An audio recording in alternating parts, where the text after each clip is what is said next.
This is the Mandalorians Explosion Network's Aftershow, breaking down and reviewing each episode of the Disney Plus Star Wars original series, The Mandalorian. My name is Don Blight, and joining me, Ashley Hobley. Hey Dylan, excited to be here on a week exclusively for The Mandalorian. That's right.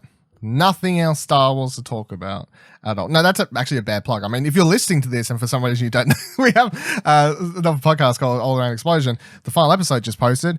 It's 3.5 hours long. It's the longest thing we've ever recorded at the Explosion Network, and it's all of our The Rise of Skywalker thoughts. So if you want those, go listen to that. We're going to stay out of it. We're not going to let it affect... If it's 3.5 hours long, you know we had a lot to say. Time. Yeah. That's one way to put it. I mean, couldn't stop talking about it. Literally. So this week's episode of The Mandalorian, though, is called The Reckoning, Chapter 7, the penultimate of the season. Director was Deborah Chow, once again returning from episode 3, and it was written by Jon Favreau. I want to shout out as well. The two of them were on the red carpet to The Rise of Skywalker, and I enjoyed the fact that they were just like chit-chatting amongst one another, being like best buddies, having a great old time. Oh, sorry, not Jon Favreau, Dave Filoni, sorry. Dave Filoni and Deborah Chow were like on the red carpet talking, and the interviewer kept being like trying to ask questions, and they just kept like muttering amongst themselves in between moments. I'm like, this is funny. I'm enjoying their obviously happy little family they had, and because they quick Easter egg back to last week's episode, that whole director's X-Wing thing that happened at the end. Apparently that was, I think they said that Dave like threw the idea out just as like a random like funny haha joke. And then Favreau was like, no, that's actually a great idea. You should totally do it. And then the rest of them were all like, no, we can't do that. That's silly. Like we can't act and all, you know, like all this sort of stuff. And then Dave was like, no, come on, we'll do it. And then they had like some sort of pact where they were like, if any one of the 3 directors dropped out, they weren't going to film it. And then it got to the day of filming it. And then they were like, not sure if it was going to work out well. And then they filmed it anyway and they felt silly doing it or whatever. And then the interviewer person was like, no, it's really great. And then they're like, yeah, well. There's a lot of CGI. There's a lot in the editing room. Yeah. So anyway, this week's episode, yeah, of course. The Reckoning. Synopsis I wrote down. The Mando, I did a horrible fucking synopsis here. The Mando gets a message from Greef. He then gets all his allies back and then heads back to, I forgot the planet, but I'll remember it in a moment. Heads back to the home planet from the first couple episodes, of course, to meet up with Greef, and they try and do some sort of deal to use Navarro, that's it, to use Yeatle as a bait to defeat the client, which still doesn't have a name. And I mean, he dies this episode, still doesn't have a name, so it's like he'll just forever be known as the client. Yeah. So what was your overall thoughts on this week's episode? Did anything stand out, and what would your favorite moment be? Yeah, it was really good. Obviously, it's the first part of a 2-parter.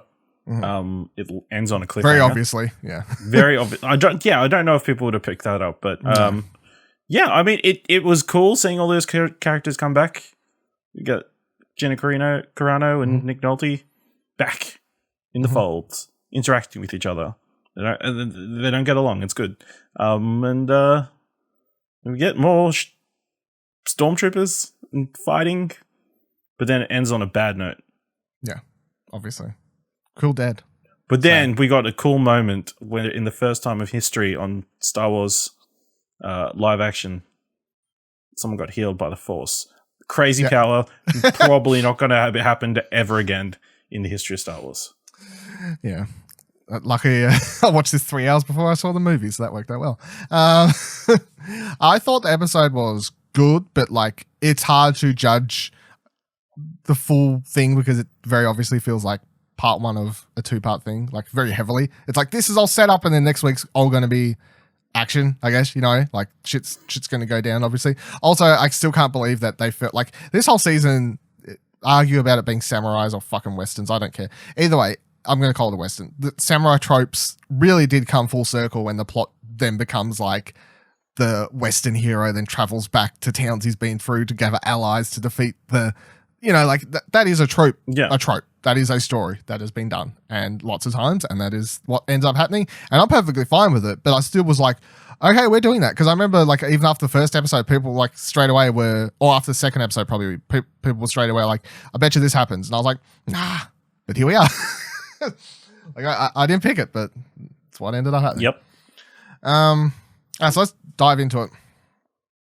Get to Moff Gideon when we get to him, obviously. So starts aboard the Razor Crest, and Mando has just being asked by, well, straight away they get into it. Like Grief pops up, message, hey, if you're hearing this, you're still alive. I assume this is the same message that was sort of playing last week. Sort of playing, like cut out in the, when, I can't remember the robot's name now. Either way, Ioide's, character, the robot. Zero. Droid. No. Zero, that's it. Zero, yeah. It was? But Zero keeps interrupting. Yeah, that was it. It was Zero. 100% was Zero.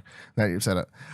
So Mando finally hears the full message. I mean, we could say this takes place literally right after the last episode, really, if you want to kind of put it together, I guess. But so he here's the full message from Grief. He says, bring back Yeatle, use him as bait. We'll go to the client. You kill him.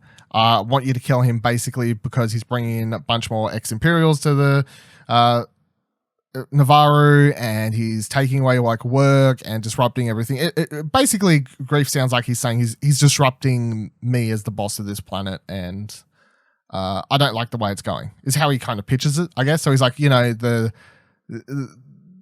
what's the saying? The enemy of my friend is my enemy. The friend of whatever. The friend of my enemy is my friend. Yeah. No, the enemy of my enemy is my friend. The enemy of my enemy is my friend. Yeah, it swings around, something like that, I guess, along those lines. Got him. So Mando then heads back to past planets in the first 10 minutes of it, I guess. And the first one we stop at is I couldn't be bothered going back to find the planet's name, or doesn't really matter. But it goes back to Cara Dune's planet, and we see that she is engaged in this cage fight where she's tethered to the other person she's fighting around the waist by this vibro rope thing, I guess, and they're having this fight, and it's cool to watch because obviously putting her MMA skills to, or UFC skills, good use, whatever they call them, I don't know.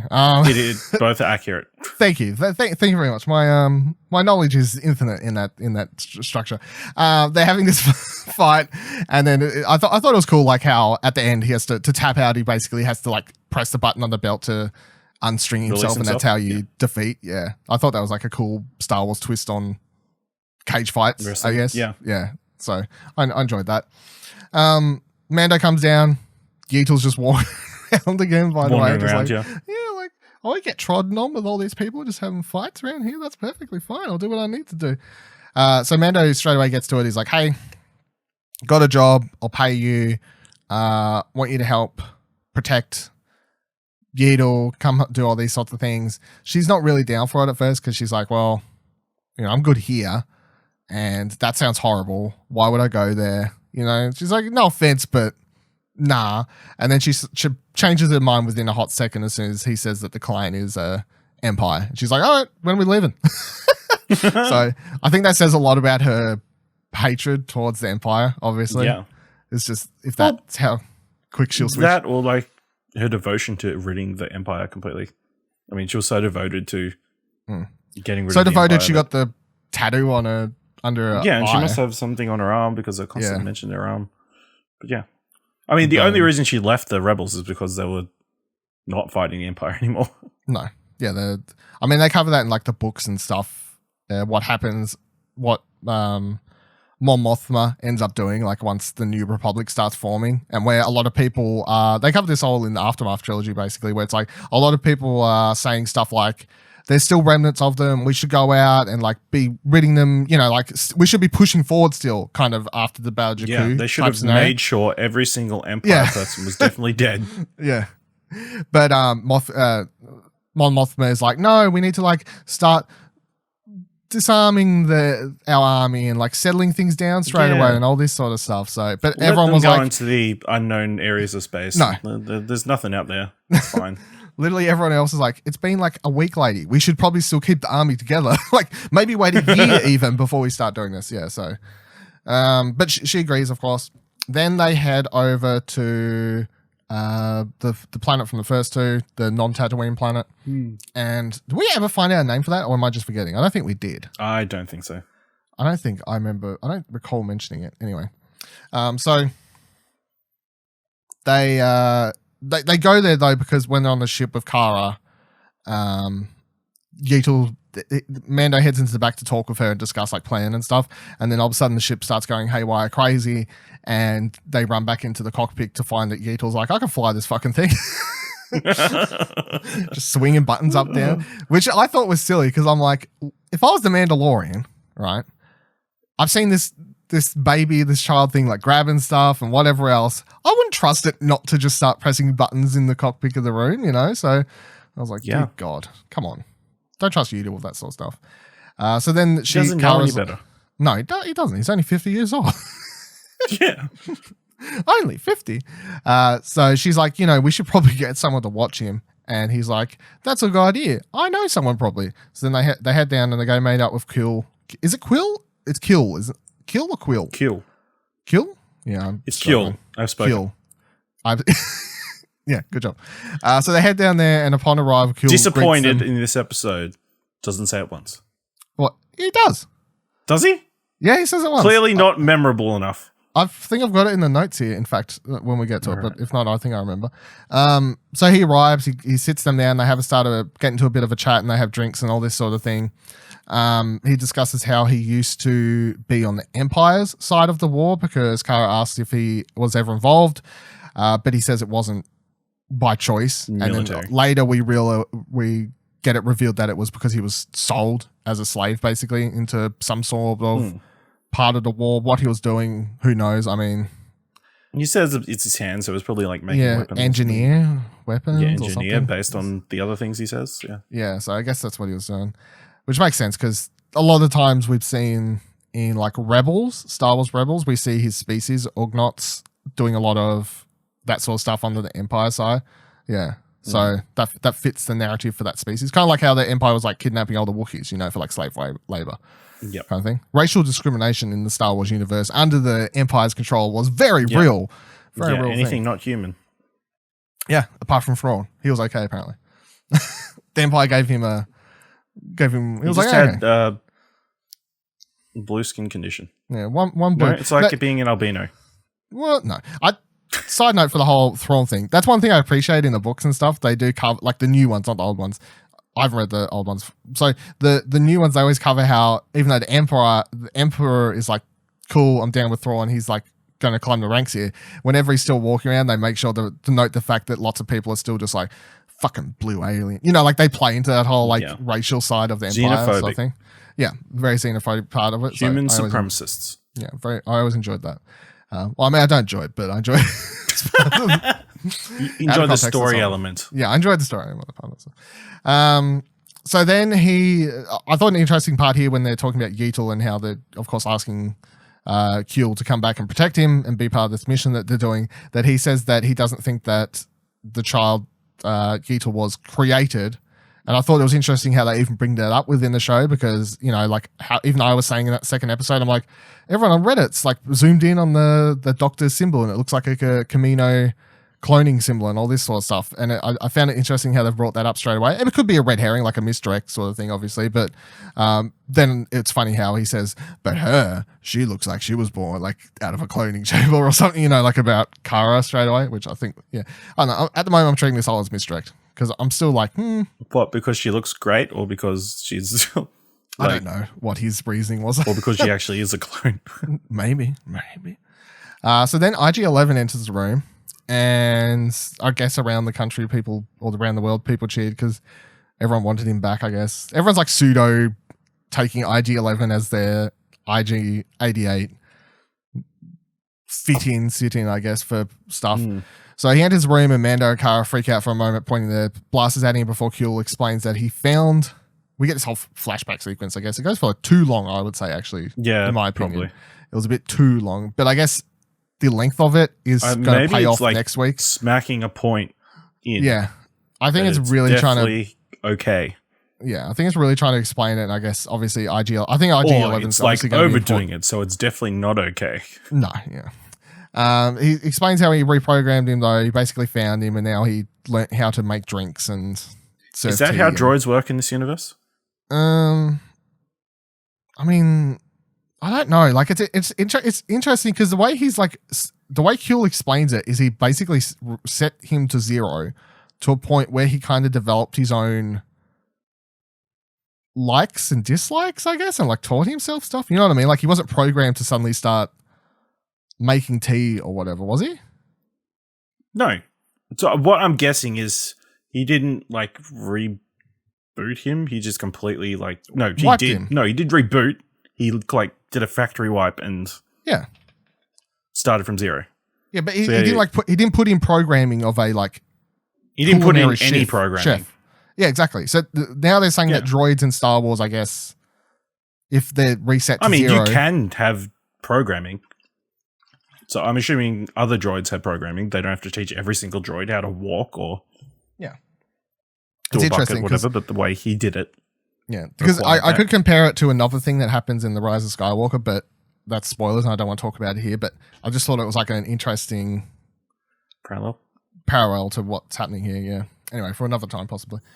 So outside, the Mando talks to Kuel, and he says he won't agree to do the job. Well, he's at first like, no, and then he says he'll do it for the child, but he'll only agree to do the job if IG-11 comes along.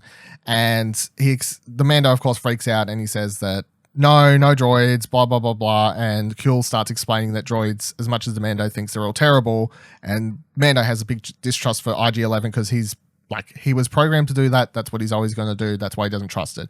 And presumably his big trust for droids always, in my mind, is coming down to what we kind of know from the flashbacks, which is that his parents were killed in the Clone Wars and by droids and all this sort of stuff.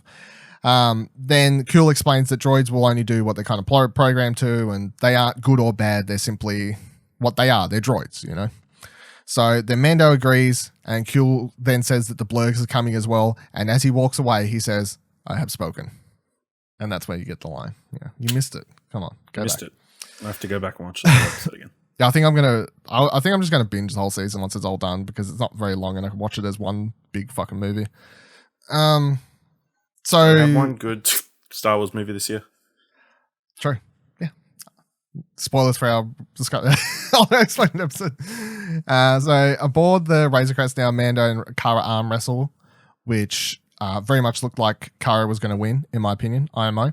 And this causes Jeetal to force choke Cara, seemingly trying to protect the Mando, obviously, because Mando has to run over and be like, no, she's a friend. Blah, but blah. Very scary. It's very scary, yeah. I think this is more than just like playing into the fact that he's protective of Mando. I think it's going to become really important for the final episode.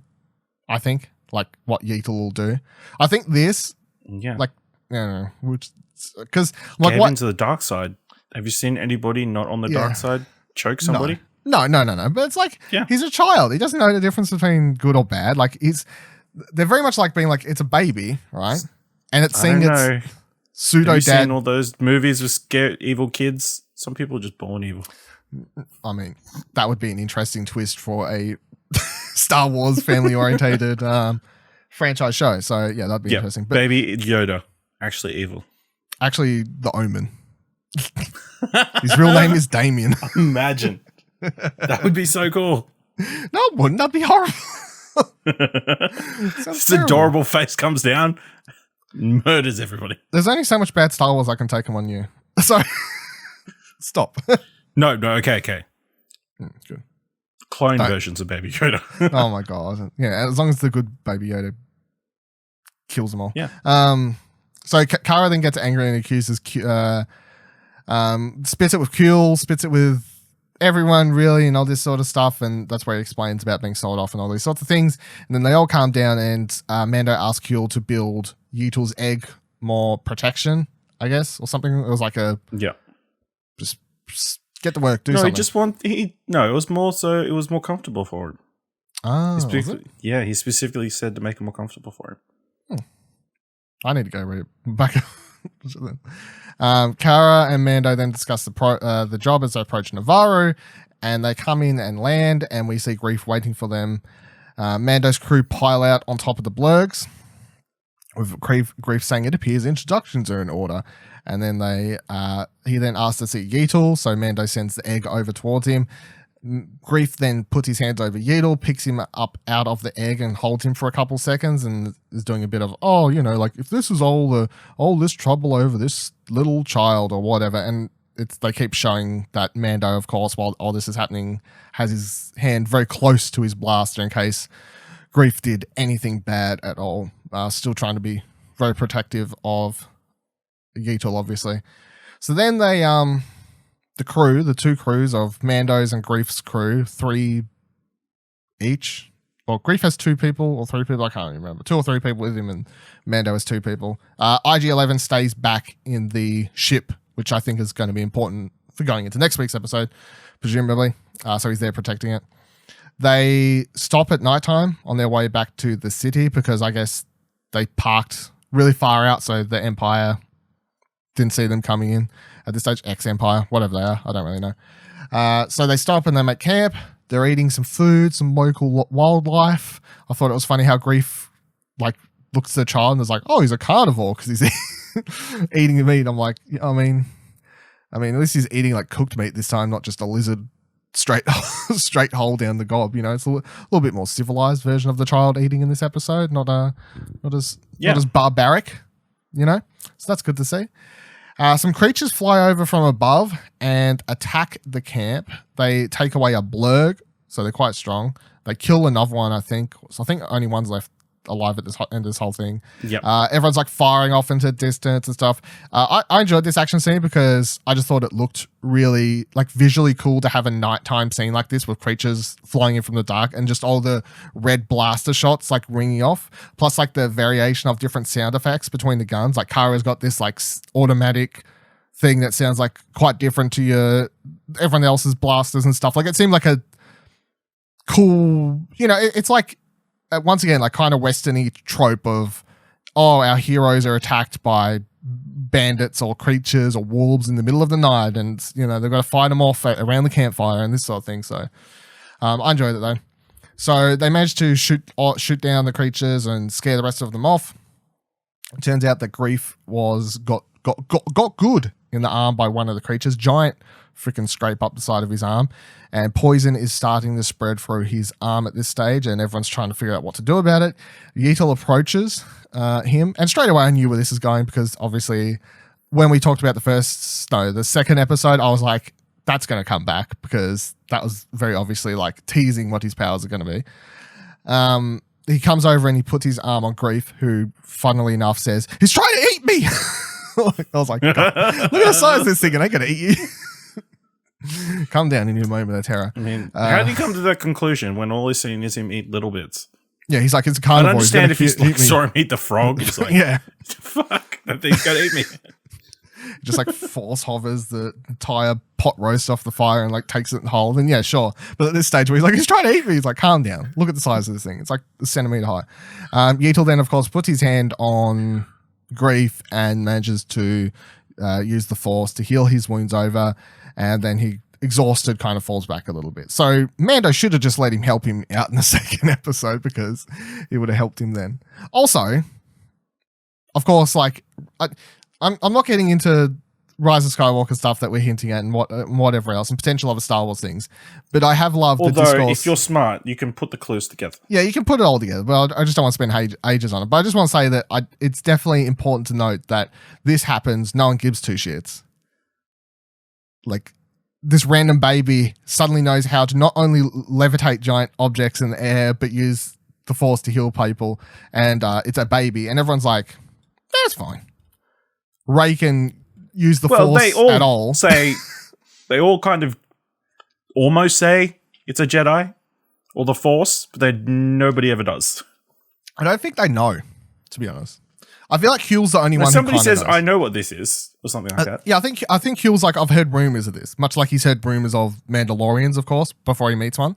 I think he has a rough idea, but I don't think anyone else has any clue what the Force is or a Jedi. Which is still crazy when you think about it. I mean, no. Considering it's one of those. Well, I guess it's a Star Wars thing. Yeah. Nearly 20 years, 18 years, I think it is, between episodes 3 and 4 or something like that, right? Something along those lines. 22 years? I don't know. No, it's definitely 18, but whatever. The thing is that in Star Wars lore, you kind of just have to accept that the galaxy is so big that these people living out in buttfuck planets who have never seen the Jedi in their lifetime, and their parents never saw a Jedi in their lifetime either, and their grandparents never saw a Jedi. Why would they know? You know?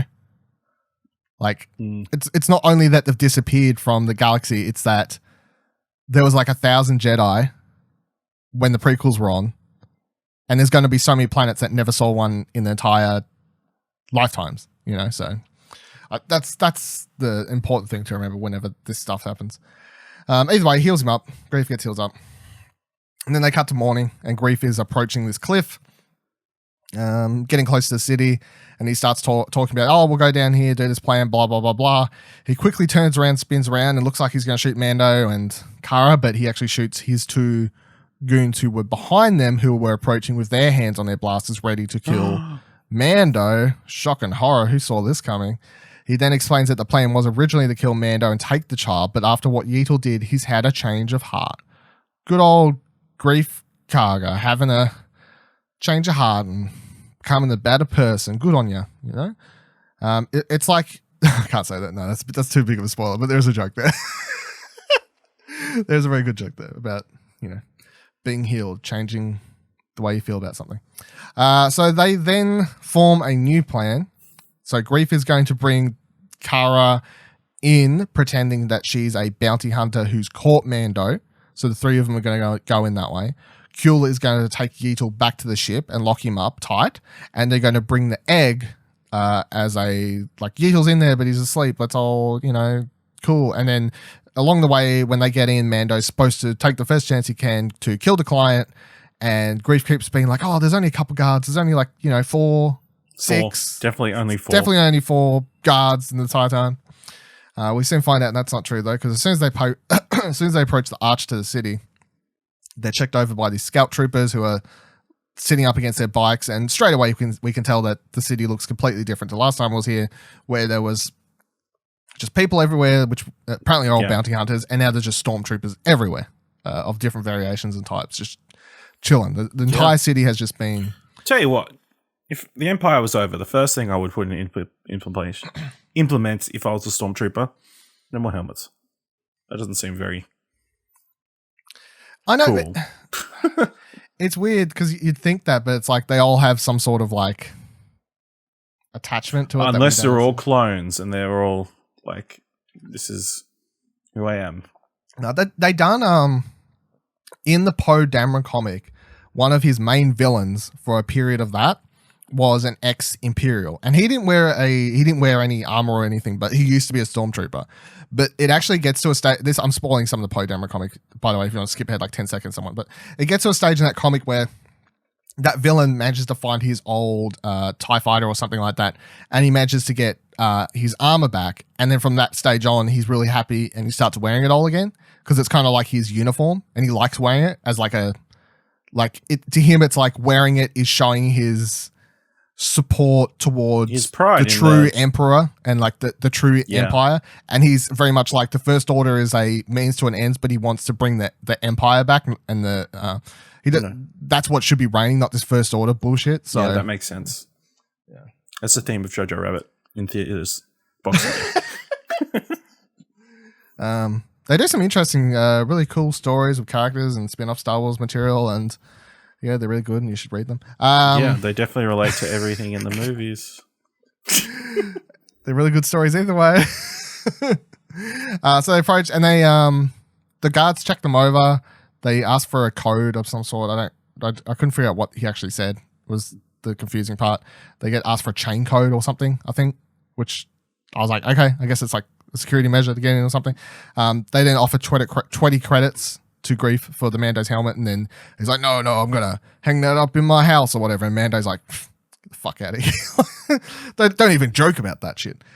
So then they head through the city, and straight away Cara and Mando are like, you said there was gonna be like 4 guards, and he's like, yeah, like Greef says, yeah, in there, but you know, outside the city, thousands. It's fine. We'll escape it with our lives.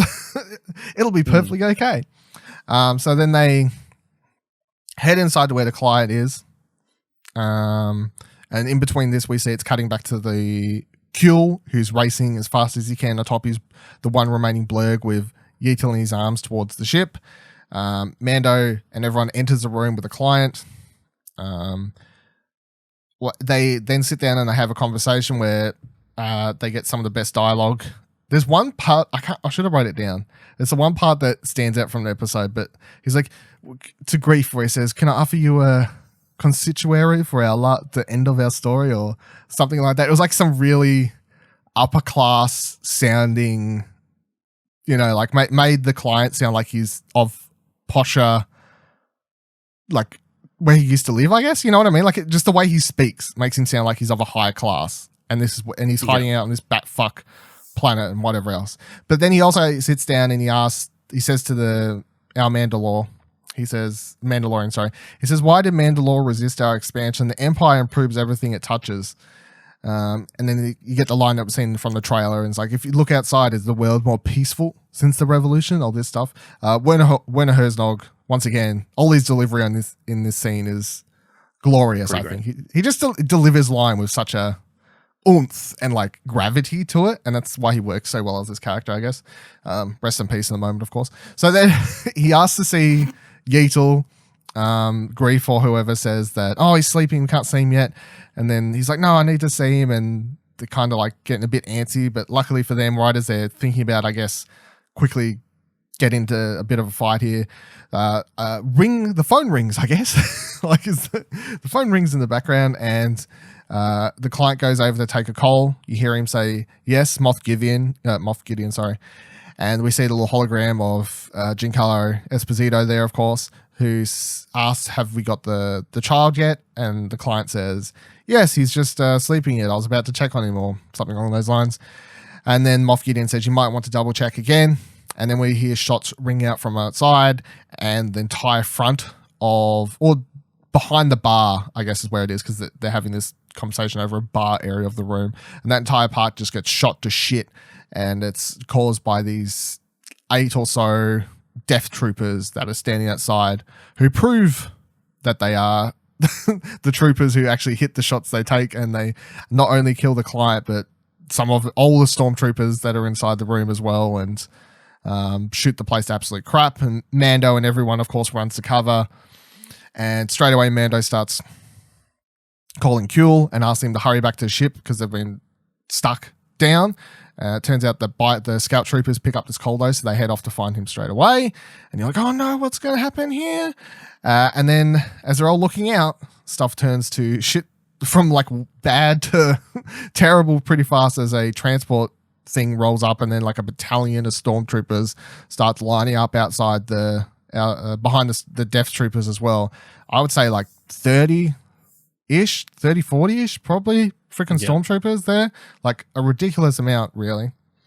And then out of the air comes a TIE fighter, and it lands, and then out comes Moff Gideon finally. This entire show, after watching the trailers, of course, you're like, when's Moff Gideon? They always said he was like the main bad guy. When he's going to turn up? When's he going to turn up? Penultimate episode, he turns up. Here we are. So he walks out and he gets in front of all the stormtroopers and he says, "You have something I want. You may think you have some idea what you're in possession of, but you do not. It means more to me than you will ever know," which I guess implies that he has either history with it or what he needs it for is personally important to him, like to a greater means, Or what do you think of that tease of it means a lot to him, more than we'll ever know? I mean, could be tying into somebody who shows up in. Well, no, it could tie into Palpatine being still alive. It's like, you think so? Hey, I need this person to be healed. This little creature has a bunch of Force energy in it. You just heal the guy. Maybe you can, heal the Emperor. Yeah, I mean, possibly. I have a rebuttal, but it's spoilers for the movie, so. I don't want to start spoiling the movie on this yet because people might take a week or so to watch it. Yeah, I would. Yeah, I don't know. I don't know if that's going to be accurate, but I mean, it's a crazy fan theory. But yeah, I mean, I've said midichlorians in this, and so I mean, crazy. No stuff. mention of midichlorians. Spoilers: no mention of midichlorians in Rise of Skywalker. Not directly. Not directly. So it comes down. So then Kuehl is approaching his ship. Well, the Razor Crest, not his ship. But approaching the ship, he seems like he's really close. You've got these scout troopers speeding along on bikes. You think that Kuehl's probably going to make it. And then when we come back to the shot, the camera just pans along the ground, shows Yeetle laying there as a bundle. A scout trooper goes past, swoops him up and takes off again. And then the camera goes past and Kuehl's laying on the ground, presumably dead. I don't think it's a fake out because I think that would be like... I mean, they could fake it out, but I don't like that he's dead, but I feel like at least there's some loss to the whole battle. Because I don't think any of the other characters are going to die. Like, I don't think Kara's going to die. So having Kuehl die adds an emotional element to it, especially when a lot of these previous episodes have been like Mandalorians like starting to care and have friends and like, you know, like be someone who actually cares about things. Yeah. And then he could have more to this battle that's coming where it's like, you killed my fucking friend, that sort of thing. So, I mean, to be honest, I didn't really care. I was more concerned about Yeetle. Yeah, I mean, yeah. I didn't want Kuehl to die either, though. He's a cool character. I've spoken. Classic. Yeah. Classic line. I don't know who asked me, but do you think it was IG-11? Nah. Think that would be silly. What I'm like, if IG-11 killed him, so in that scenario, IG-11 comes out of ship, shoots him, the scout troopers are like, thanks, mate.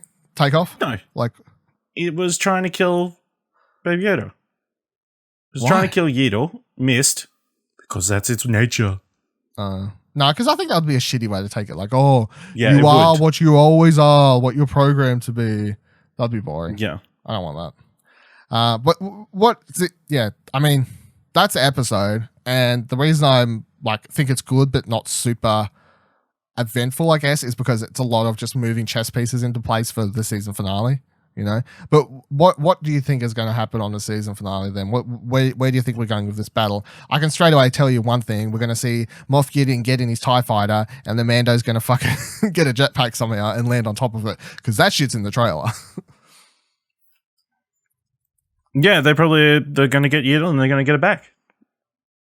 You would assume, yeah. We're going to get back. I mean, IG-11's probably going to come and help them. Yeah, it's going to fly the... I don't know. How helpful is IG-11 going to be?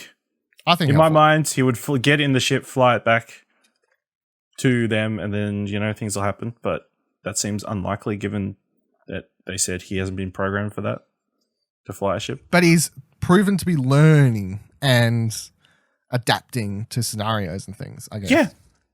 He needs to learn how to fly a complicated ship. Yeah, well, he just does it. I think IG-11 comes in and saves the day.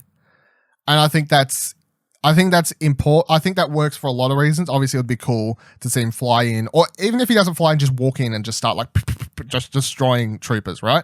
Spinning around doing the cool IG-11 shit that we saw from the first episode. That'll make people happy. I think that'd be cool. But I think it's also important to Mando as a character because he would then be getting saved by a droid, which would move his character past the point of being hung up on, droids are bad, blah, blah, blah, blah. So it works. And then he'll kill IG-11. No.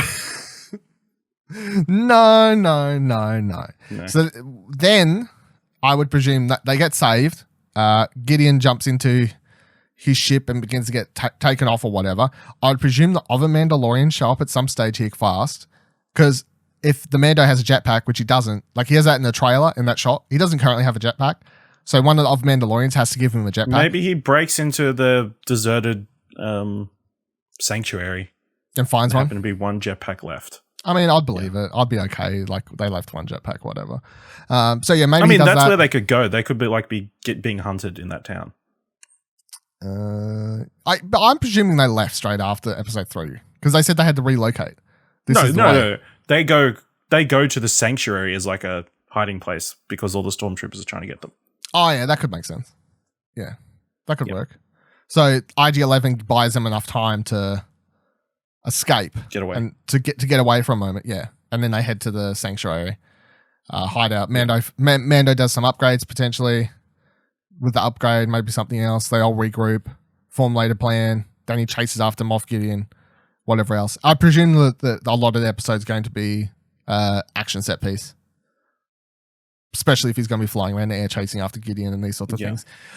But how it ends, I'm going to say it ends with them not having Yeetle because that's a cliffhanger, like to pull you along for the second season, obviously. Yeah. Or if they do, there's a reveal of what I think Gideon the wants obvious ending is whoever was at the end of episode. Yeah, which I'm still presuming it's Moff Gideon. So whoever that is. No. Well, assuming it's not Moff Gideon, they show up at the end of the episode and they take Yeetle. Let me pitch you something else I just thought of. Yep. This episode, we literally saw Mando collect all his group of good guys together for a battle. What if Gideon was collecting all of people that hate the Mando? So he gets her, which we saw. I can't remember her name, sorry. He gets the people that he locked up in the prison ship. He gets some of the remainders of the mercenaries from the planet. Doesn't fool... No? No, I don't think so. That seems like too much. That does sound ridiculous, but you're laughing now. I don't think Gideon does. Maybe the other person. If it's somebody else. Which I assume it is somebody else. So, another enemy for the Mando. Yeah. Boba Fett. I mean, maybe, but it seems unlikely. Why would Boba Fett want the... I have no idea. It would be ridiculous. I don't think it's going to be someone else simply because... Unless he needs the child to heal the Sarlacc pit. No, that would be fucking stupid. I don't think... I feel bad for just killing it. I don't think another enemy is going to be introduced solely because we've literally just been introduced to our proper bad guy. Because, of course, throughout the whole show, you're like, the client. It turns out, of course, was just the between man. Like...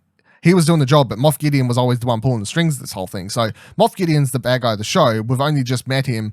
I think it would be silly for him not to be in season 2 as the main villain. But then it's like, what is the pulling along factor, I guess, for that? It's like, I guess if Mando and Cara escape, then season 2 could potentially be about them just on the run again. But I don't know if that would please a lot of people if season 2's a lot of what episodes 4, 5, and 6 were, but with Cara helping do jobs as well. You know what I mean? Like I feel like maybe by the end of next week's episode, they'll actually finally set up more of a like, Yeetle is wanted for this reason, and Mando is trying to find his home or a safe place to finally deliver him to, I guess would be a better directory for the series, like instead of just giving in to having him on his ship 24/7, like trying to find an actual safe haven for him. Because I presume like by the end of next week's episode, all the bounty hunters after him shit will be over finally. It'll just be the Empire's chasing after him, but whatever, I guess. Moff Gideon chasing after him still. Yeah. Any other thoughts? I would like Taika Waititi to show up as a version of the Emperor that only Moff Gideon sees as his imaginary friend. Thank you. I just remembered when you said Taika Waititi, of course, next week's episode, directed by Taika Waititi. Yeah, that's why the joke works. Oh, dear. All right. Jojo Rabbit, coming out Boxing Day. Fucking hell. Also, the director of this episode, Deborah Chow. Deborah Chow, great episode. Yeah. And same as like her third episode, very action-packed, which good signs for the Kenobi series, you would think. Yeah. I have nothing but faith. I think she's very much proven herself very fast. So, yeah. That was the other thing in that interview from the red carpet is like they got asked, past like directing stuff has mostly been like in the fantasy or sci-fi genres. Like, was that on purpose? And she's like, yeah.